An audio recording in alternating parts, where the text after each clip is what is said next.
திருச்சிற்றம்பலம். அனைவருக்கும் அன்பான இனிய வணக்கங்கள் பல. இன்னைக்கு நம்ம மக நட்சத்திரத்தில் பிறந்தவாளுக்கு என்ன பிரார்த்தனை பண்ணினா அவளுடைய மற்ற பிரார்த்தனைகள்லாம் பரிபூர்ணமாகிறது அப்படிங்கிறத பார்க்க போறோம். மக நட்சத்திரத்தில் பிறந்தவாளுக்கு சிம்ம ராசி வரும். இப்போ சிம்ம ராசியில் இருக்கிற ஆளுக்கு அஷ்டமத்தில் ராகு இருக்கு, 10ஆம் இடத்துல குரு இருக்கு. இதுக்கெல்லாம் அவ பரிகாரம் பண்ணிட்டு இருப்பா. 10ல் குரு இருந்தா என்ன அப்படிங்கிறதுக்கெல்லாம் இப்போ பரிகாரம் பண்ணிட்டு இருப்பா. அஷ்டமத்தில் ராகு இருக்கிறதுக்காக என்ன பரிகாரம் பண்ணணுமோ அதெல்லாம் பண்ணிட்டு இருப்பா.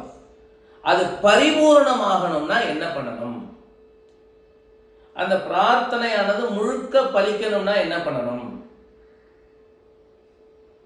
இது மக நட்சத்திரக்காரர்களுக்கு பிறந்தவாளுக்கு என்ன விதமான பிரார்த்தனை பண்ணினால் அவ மற்ற பரிகாரங்கள் பண்றச்சே அது பூர்ணமான பலனை கொடுக்கிறது அப்படிங்கிறத நம்ம பார்க்க போறோம்.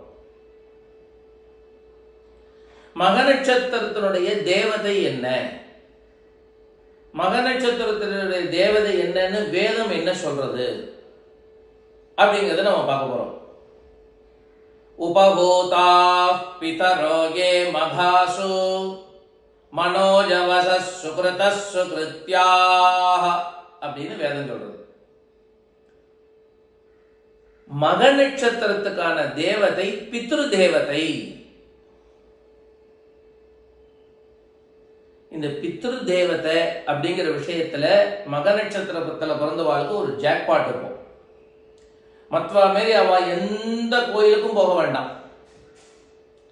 மற்றவா மாரி அவ எந்த விசேஷ பிரார்த்தனையும் பண்ண வேண்டாம். அவ ஆத்து பெரியவா, காலமான பெரியவா இருக்கா பாருங்க, கொள்ளு தாத்தாவோ அவ ஆத்து பெரியவான்னு இருக்கா பாருங்க, அவளுடைய போட்டோவுக்கு தினம் 2 நமஸ்காரம் பண்ணாலே போதுமானது. அவ்வளவுதான். நம்மளுடைய காலமான பெரியவா, நம்ம ஆத்து காலமான பெரியவாளுக்கு ரெப்ரசன்டேட்டிவா நம்ம ஆத்துக்கு வர்றது யாருன்னா பித்ரு தேவத்தை தான் வர. வருஷா வருஷம் சிராத்தம் பண்றா பாருங்க. சிராத்தம் பண்றது நம்ம அப்பாவோ நம்ம தாத்தாவோ சிராத்தம் பண்ணிட்டு இருப்பாளோ நம்ம ஆத்துல பித்ருக்களுக்காக. அப்பா பண்றாருன்னா தாத்தாவுக்கு பண்ணுவார், தாத்தா இருந்தாருன்னா அவ அப்பாவுக்கு பண்ணுவார். இப்படித்தானே நம்ம பார்த்துட்டு இருக்கோமோ இல்லையோ? இதுல யாருக்கு நம்ம பண்றோம்னா நம்ம ஆத்துல காலமான பெரியவாளை குறிச்சு அந்த பித்ரு தேவதைகளுக்கு தான் நம்ம பண்றோம். ஏன்னா இப்ப உதாரணத்துக்கு பாருங்க, ஒருத்தருக்கு 2 பிள்ளைகள் இருக்கா. ஒரு பிள்ளை மதுரையில இருக்கார், ஒரு பிள்ளை மெட்ராஸ்ல இருக்கார், சென்னையில. 2 பேரும் அவ அப்பாவுக்கு சிராத்தம் பண்றார். அன்னைக்கு அந்தந்த இடத்துல உட்காந்து பண்றா. சென்னையில இருக்கிற பிள்ளை சென்னையில பண்றான், மதுரையில இருக்கிற பிள்ளை மதுரையில பண்றாருன்னா அந்த அப்பா மதுரையில இருக்கிற பிள்ளையாதுக்கு போவாரா, சென்னையில இருக்கிற பிள்ளையாதுக்கு போவாரா அப்படிங்கிற ஒரு கொஸ்டின் வருதோ இல்லையோ? அதுக்கு என்ன அர்த்தம்னா 2 பேரும் பித்ரு தேவதைக்கு தான் பண்றா. பித்ரு தேவதைஸ் ஆர் ரெப்ரசன்டேட்டிவ்ஸ் ஃபார் அவர் பித்ருஸ். நம்மளுடைய பித்ருக்களுக்கான பிரதிநிதி யாருன்னா பித்ரு தேவதை.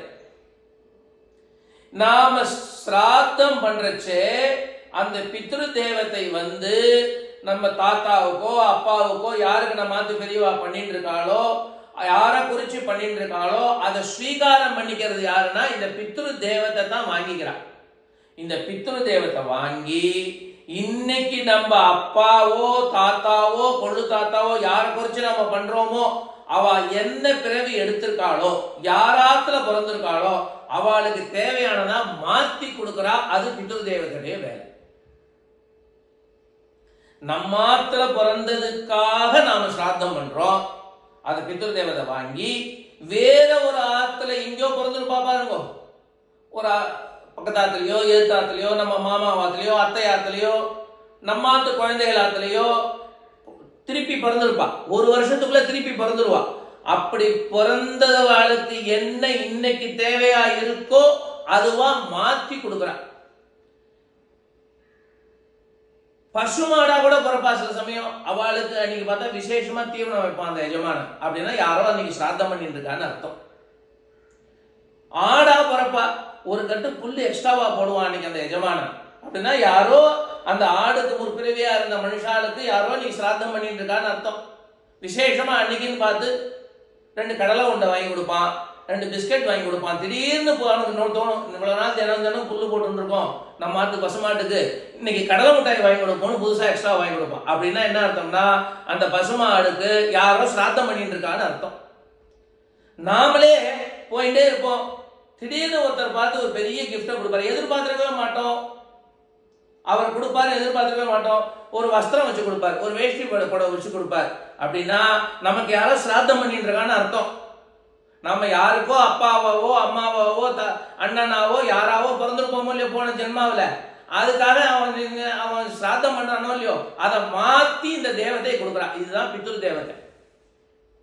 இந்த பித்ரு தேவதையுடைய வேலை என்னன்னா, யாராத்துல ஸ்ராத்தம் பண்றாளோ, யாரை குறிச்சு ஸ்ராத்தம் பண்றாளோ அந்த ஸ்ராத்தத்துக்கான அந்த அர்க்கியங்களையும் அந்த ஆகாரங்களையும் எடுத்து இன்னைக்கு அந்த ஜீவன் யாராத்துல பிறந்திருக்காளோ அவாத்துக்கு மாத்தி கொடுக்கறது தான் அதோடைய வேலை, பித்ரு தேவதை.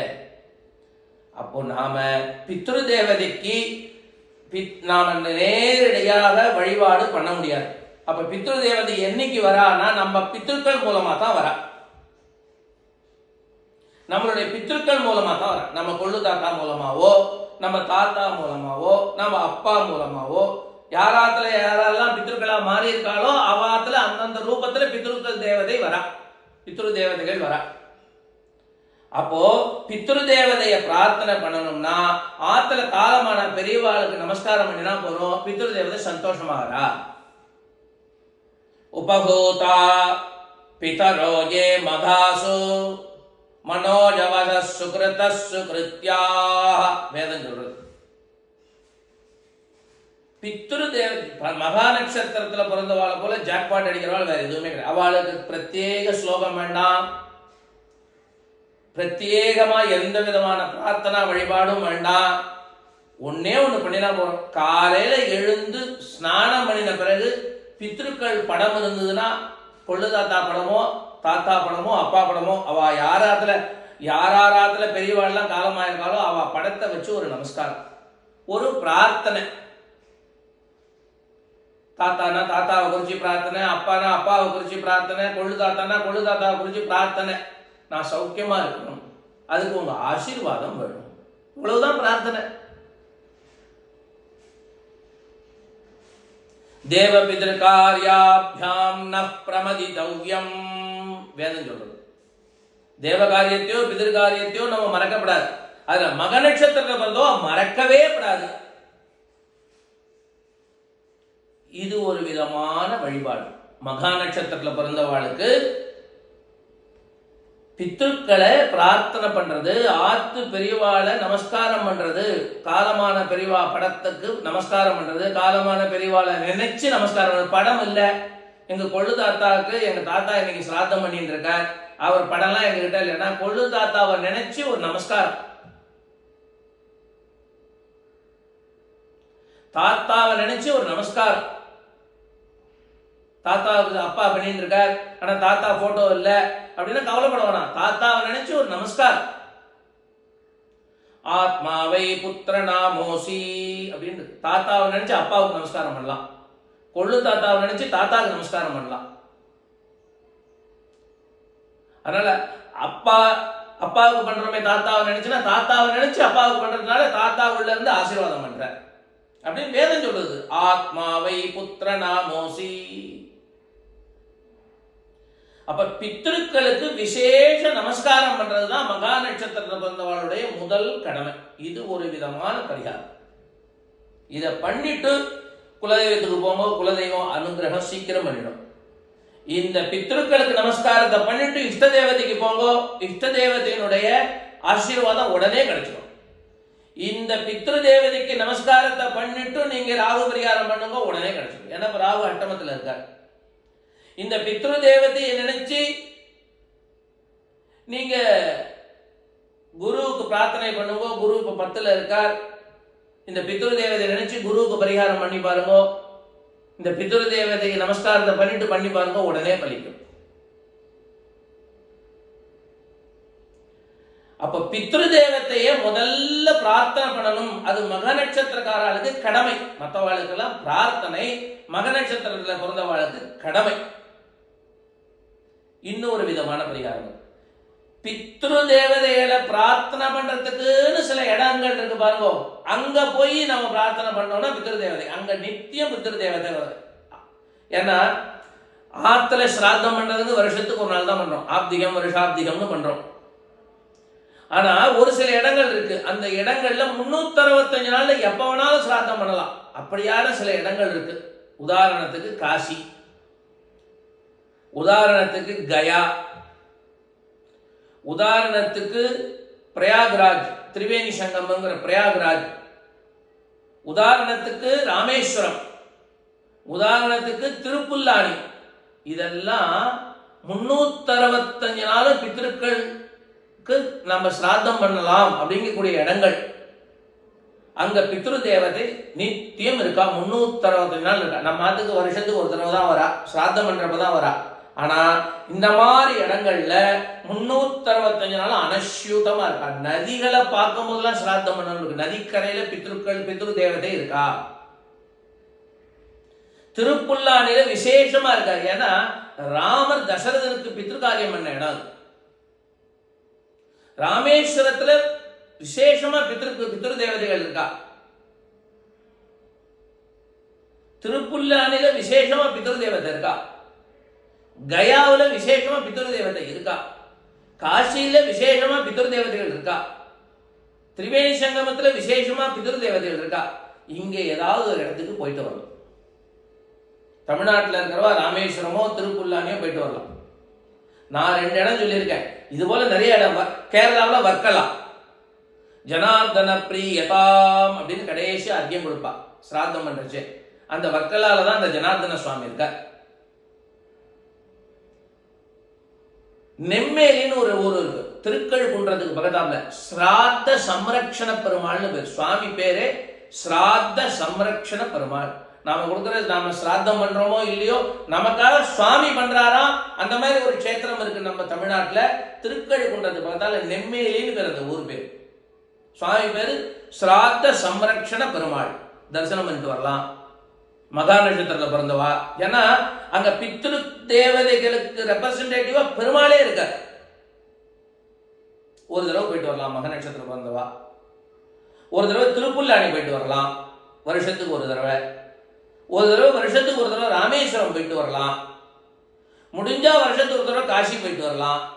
முடிஞ்சா வருஷத்துக்கு ஒரு தடவை திரிவேணி சங்கமத்தில் போய் பிரயாக்ராஜ், அலகாபாத் பிரயாக்ராஜ் அங்க போய் நமஸ்காரம் பண்ணிட்டு ஸ்நானம் பண்ணிட்டு வரலாம். இதெல்லாம் மக நட்சத்திரக்காரர்களுக்கு கூடுதலான விசேஷத்தை கொடுக்கும். எல்லாரும் போக வேண்டிய இடம் இதெல்லாம். பூமியில நம்ம மனுஷாலா பிறந்த நாம அத்தனை பேரும் போக வேண்டிய இடம். ஆனா மகா நட்சத்திரக்காரா கடமையா போயிட்டு வரணும். அவளுக்கு கடமை இது. மற்றவாளுக்கெல்லாம் பிரார்த்தனை, அவளுக்கெல்லாம் கடமை. ஆகவே மக நட்சத்திரக்காரர்கள் அவளுக்கு அதிர்ஷ்டத்திலேயே உச்சபட்ச அதிர்ஷ்டம் பெற்றவாவா. பிரத்யேகமா வேற எந்த பிரார்த்தனையும் வேண்டாம். ஆத்து பெரியவாளை பிரார்த்தனை பண்ணா போறோம். அவ அனுகூலமா ஆத்து பெரியவாளுக்கு நித்தியம் நமஸ்காரம் பண்ணி பிரார்த்தனை பண்ணிட்டு காரியத்தை தொடங்கினால் அந்த காரியம் வெற்றி பெறுவது உறுதி உறுதி உறுதி. அது உறுதியாகணும்னு எல்லாம் வல்ல ஒப்பிலாமலை அம்மை சமேத மாசிலாமணி ஈஸ்வரனையும் சிவகாம சுந்தரி சமேத ஆனந்த நடராஜராஜமூர்த்தி சுவாமியையும் பிரார்த்தனை பண்ணுகிறேன். திருச்சிற்றம்பலம். ஹரே கிருஷ்ணா.